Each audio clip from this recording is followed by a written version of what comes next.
Hello and welcome to my review of the OEX Phoxx II V2 tent. In this video I'm going to look at its specifications, how easy it is to pitch, whether it gives you enough room inside.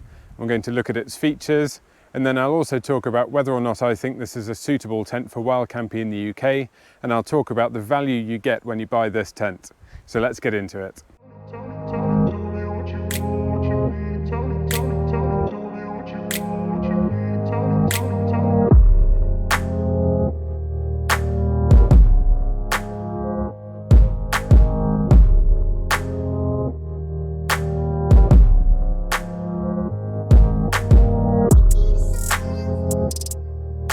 So first things first, this is a two-man, two-skin tent, so it has an inner and an outer, and that brings me on to my first point, that this tent is designed to be pitched inner first. And in the UK, that's a bit of a no-no for me personally.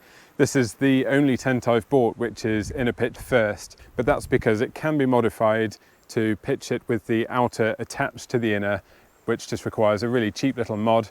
And I'll describe that later, but I'll also give you a link in my description that takes you to a video where someone else has described that really clearly. It's very cheap, very simple, and so you shouldn't discount this tent just because of that feature. So technically it's a two-man tent. It weighs in at 2.1 kilos, which is pretty light for a two-man tent, but personally I consider this to be a roomy one-man tent only, and I'll show you why later when I've got the tent pitched. In terms of waterproofing, this tent is really good.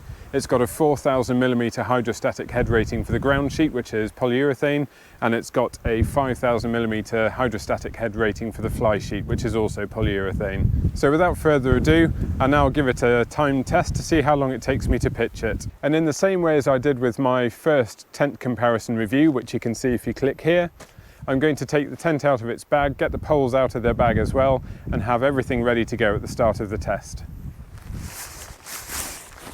Okay, it's time to get started. Just to be open and honest, I'm not using the manufacturer's pegs because I rarely do. I'm just going to use a selection of my usual stakes. Okay, let's get started.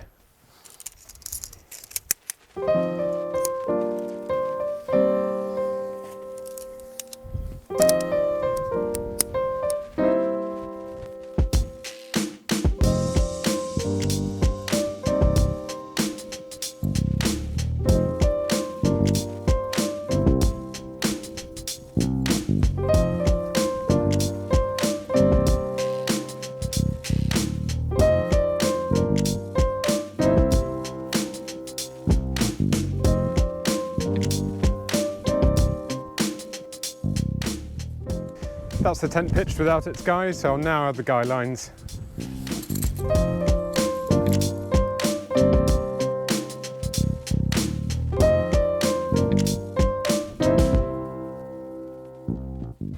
Okay, stop the clock there. This is how long it took me to pitch the OEX Phoxx II V2. With me standing next to the tent, you can see that it's got quite a low top line, and it's also nice and wide at the base and tapers away at both ends. So it should take the wind very well. The wind will just wash over it from the sides or the ends, which is good for two things. It means that the tent doesn't have such a hard time in the wind. It doesn't get hit on large vertical faces, so the wind can't knock it sideways as easily, but it also means that it won't be as windy in the night. I'm quite happy with the way this tent pitches. You can see it's not flapping around too much. And although you have to pitch the fly sheet separately, which you could see in the time-lapse was a little bit of a faff because you got to hold on to it in the wind and try and aim it over the tent. But it's got some handy features like these adjustable straps down at the bottom where the fly sheet just clips into the inner tent, and then you can tension them afterwards, so that makes it a little bit easier. And the guy lines are really easy to pitch, nice and long. And then of course the one at the foot end here holds the vent open down at the end. We've got toggles, two on each side, which hold the doors up because of course there are two doors and two vestibules on this tent. So let's have a look at those now.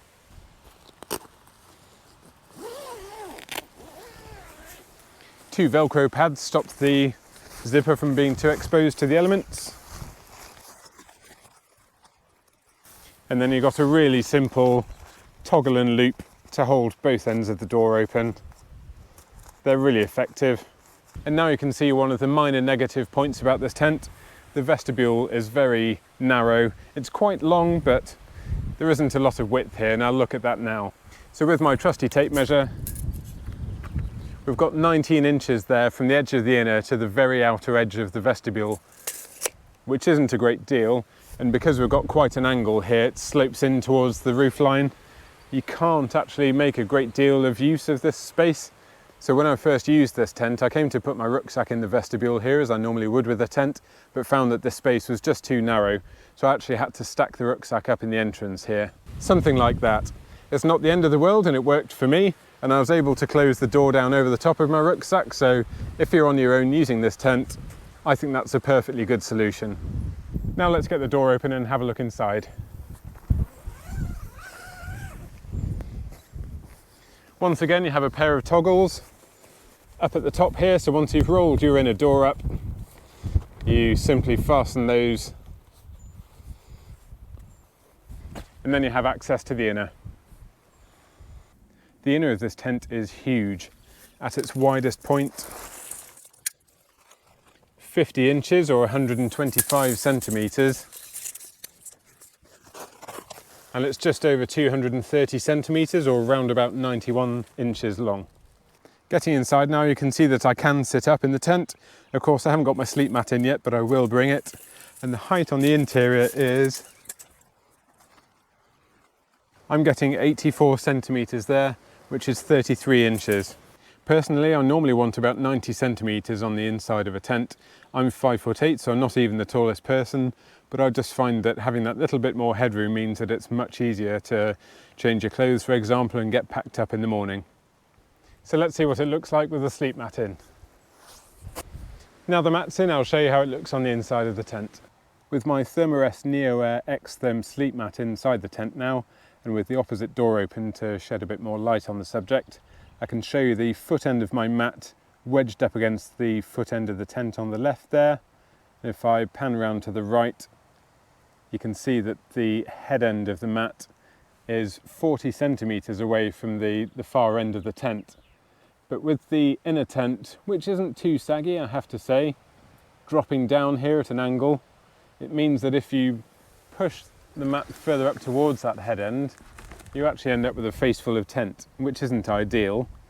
And I find that down at the other end, my feet were touching the inner tent on the one occasion where I used this tent, and it was a fairly cold and fairly moist night, so there was some condensation to bear in mind.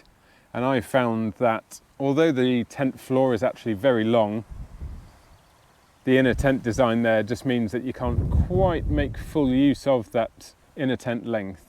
Bringing you inside the tent now, you can probably see the main reason I don't believe this is a two-man tent. My sleep mat just about fills the entire usable width of this tent. It leaves you a really good amount of space either side of the mat for all of your belongings, but I think unless the situation was really dire or you're extremely friendly with whoever you're camping with, this really is a one-man tent which has lots of space either side for storing all your kit. In terms of other features, there's a vent up at the head end, which is held open with a very standard stay arrangement with a Velcro tab, and that ties in with the vent down at the foot end, which is held open by the guy lines at the bottom end of the tent. There are of course two doors and two vestibules, which is a really useful feature to have, particularly if you are going to use this for two people. If you're just using it on your own, then it means that you can use whichever door is the most sheltered from the wind, or perhaps you can use it to catch the sunset in the evening on one side of the tent and then open the other door on the other side to catch the sunrise. To give you a better idea of space in the vestibule, I can put my walking shoes here quite comfortably, and they're going to be within the line of the door. They can probably go about that far. So there's enough room to put your shoes, to put any cooking paraphernalia, to have your rucksack out of the way on the other side, and then all of this space elsewhere for whatever else you might have. I just felt completely lost in this tent when I first used it because there is so much room in here. I'm just not used to that. And I'd say that's a positive aspect of this tent, the fact that you have so much room if you're going to use it on your own. Notwithstanding the height, of course, because I do find the height slightly limited, and because it slopes down all the way down the tent, you can't really lean forward. All you've got is this one part of the tent where you can sit up, and then as soon as you move backwards or forwards, your head is going to hit the inner tent. That's not a problem for a lot of people, and I'd say for an £80 tent, that's not too big a compromise. So the big question is, do I think this tent is good enough for wild camping in the UK? Well, I bought it because my Terra Nova tent had to go off for a minor repair, and I will release a short video on that very soon. But I wanted something that wasn't going to cost the earth, it was going to be able to take whatever I threw at it, and this tent came up at £80 on Go Outdoors website. So I went straight on the website and bought this tent for £80 with free postage, and I took it straight to Dartmoor for a wild camp. And if you want to see that video, click up here and give it a watch. I do have some other tents I could have used on that camp, but I was really interested to see what you can get for £80 these days. If you go on any camping YouTube video or Facebook group, you're bound to see people getting in heated debates about the cost of camping equipment, and it really is horses for courses. So whether you're just starting out in wild camping and you don't want to spend more than £100 on a tent, or perhaps you have loads of disposable income and you don't need to consider the price of a tent, you really just need to pick whatever works for you. I have seen these tents for sale on Facebook Marketplace for £50. In fact, there was one for sale at £45 when I bought this tent. So there are lots of bargains to be had out there. And if you're just starting out and you want to see if you enjoy wild camping or if you want to carry it on as a future hobby, I really would recommend going for a second-hand buy or for a really cheap tent like this that you are going to be able to sell afterwards without losing more than about £20. I was quite fortunate in that when I came to try my first wild camp as an adult, I already had a tent that I'd bought as a kid, so I just got straight out there in that tent, very quickly realised that wild camping is definitely for me, and now I'm happy to invest in better equipment that helps me with my hobby. That said, I know a lot of experienced wild campers who swear by these tents. They don't have to spend the big money, and nobody is saying that you have to spend a lot of money to enjoy wild camping. You can get a second-hand bivvy bag for about 20 quid if you really want to just head out there and be outdoors. So as I said, I bought this tent just to fill a gap while my Terra Nova was being repaired. So what I'd like to do is release a video in the future that compares my Terra Nova with this tent. The Terra Nova retail price is £600. This retails at about 120 when it's not on offer, I think. The Terra Nova can be had for about £400, £450 versus £80 for this when it's on a reduced sale as well. So the Terra Nova is actually 5 times the cost of this tent, normally speaking, and I'll compare the two tents and see what you get for your extra money. I mentioned earlier that there is a way of modifying the tent so that the outer is always attached to the inner, because you can see the fly sheet is normally completely separate. You have this sleeve down at the bottom of the tent, which for some reason my pole never sits centrally within.